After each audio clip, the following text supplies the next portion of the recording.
Welcome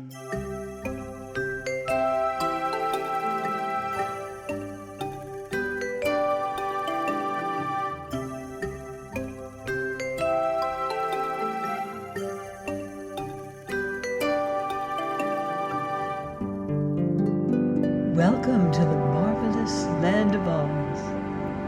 I'm Mordell.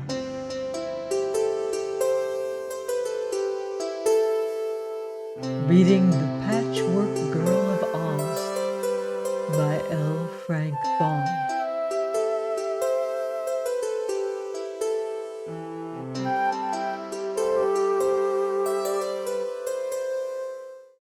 Chapter 7. The Troublesome Phonograph. When the boy opened his eyes next morning, he looked carefully around the room. These small Munchkin houses seldom had more than one room in them. That in which Ojo now found himself had 3 beds, set all in a row on one side of it. The glass cat lay asleep on one bed, Ojo was in the second, and the third was neatly made up and smoothed for the day. On the other side of the room was a round table, on which breakfast was already placed, smoking hot. Only one chair was drawn up to the table, where a place was set for one person. No one seemed to be in the room except the boy and Bungle. Ojo got up and put on his shoes. Finding a toilet stand at the head of his bed, he washed his face and hands and brushed his hair. Then he went to the table and said, "I wonder if this is my breakfast." "Eat it," commanded a voice at his side, so near that Ojo jumped. But no person could he see. He was hungry, and the breakfast looked good, so he sat down and ate all he wanted. Then rising, he took his hat and wakened the glass cat. "Come on, Bungle," he said, "we must go." He cast another glance about the room, and speaking to the air, he said, "Whoever lives here has been kind to me, and I'm much obliged."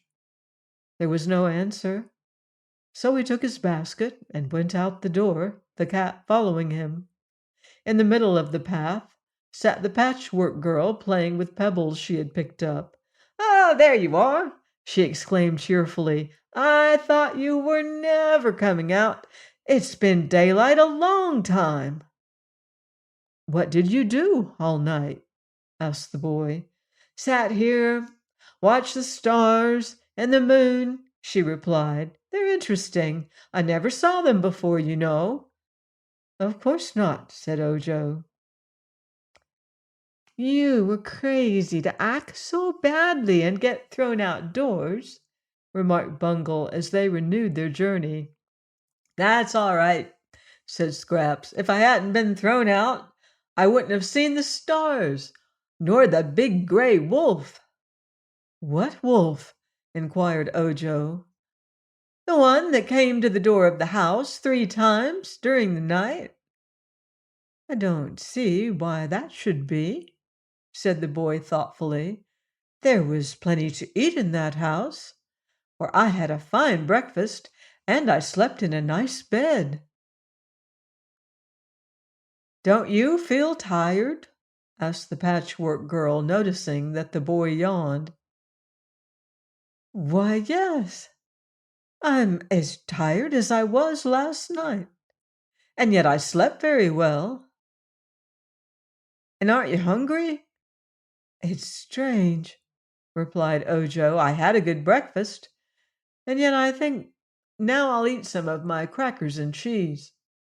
Scraps danced up and down the path. Then she sang, "Kizzle cazzle core, the wolf is at the door. There's nothing to eat but a bone without meat and a bill from the grocery store." "What does that mean?" asked Ojo. "Don't ask me," replied Scraps. "I say what comes into my head. But of course I know nothing of a grocery store or bones without meat or very much else." "No," said the cat. "She's stark, staring, raving, crazy, and her brains can't be pink, for they don't work properly." "Bother the brains!" cried Scraps. "Who cares for 'em anyhow? Have you noticed how beautiful my patches are in this sunlight?" Just then they heard a sound as of footsteps pattering along the path behind them, and all three turned to see what was coming. To their astonishment, they beheld a small round table, running as fast as its four spindle legs could carry it, and to the top was screwed fast a phonograph with a big gold horn. "Hold on!" shouted the phonograph. "Wait for me!" "Goodness me! It's that music thing which the crooked magician scattered the powder of life over," said Ojo. "So it is," returned Bungle in a grumpy tone of voice. And then, as the phonograph overtook them, the Glass Cat added sternly, "What are you doing here, anyhow?" "I've run away," said the music thing.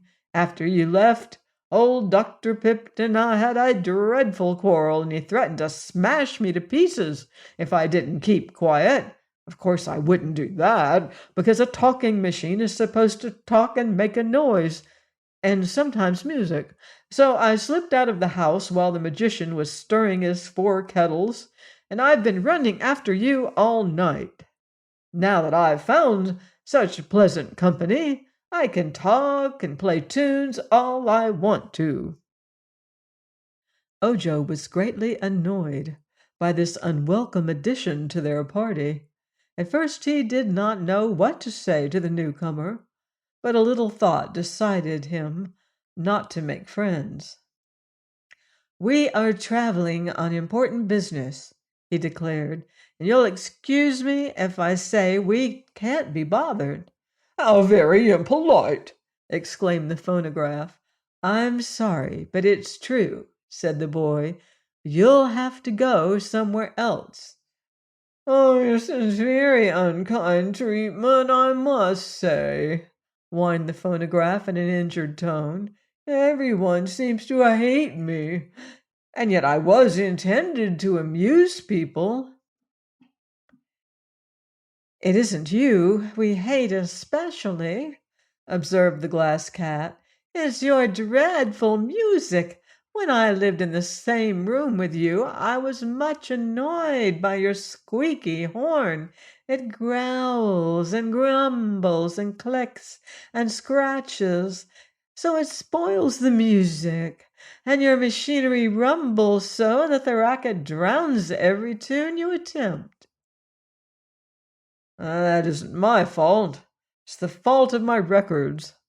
I must admit that I haven't a clear record," answered the machine. "Just the same, you'll have to go away," said Ojo.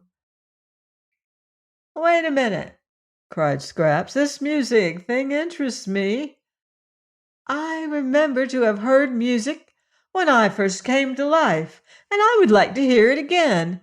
What is your name, my poor abused phonograph?" "Victor Columbia Edison," it answered. "Well, I shall call you Vic for short," said the Patchwork Girl. "Go ahead, play something." "It'll drive you crazy," warned the cat. "I'm crazy now, according to your statement. Loosen up, reel out the music, Vic." "The only record I have with me," explained the phonograph, "is one the magician attached just before we had our quarrel. It's a highly classical composition." "A what?" inquired Scraps. "It is classical music, and is considered the best and most puzzling ever manufactured. You're supposed to like it, whether you do or not, and if you don't, the proper thing is to look as if you did, understand?" "Not in the least," said Scraps. "Well, then listen." At once the machine began to play, and in a few minutes Ojo put his hands to his ears to shut out the sounds. The cat snarled, and Scraps began to laugh. "Cut it out, Vic," she said. "That's enough." But the phonograph continued playing the dreary tune. So Ojo seized the crank, jerked it free, and threw it into the road. However, the moment the crank struck the ground, it bounded back to the machine again and began winding it up. And still the music played. "Let's run!" cried Scraps, and they all started and ran down the path as fast as they could go.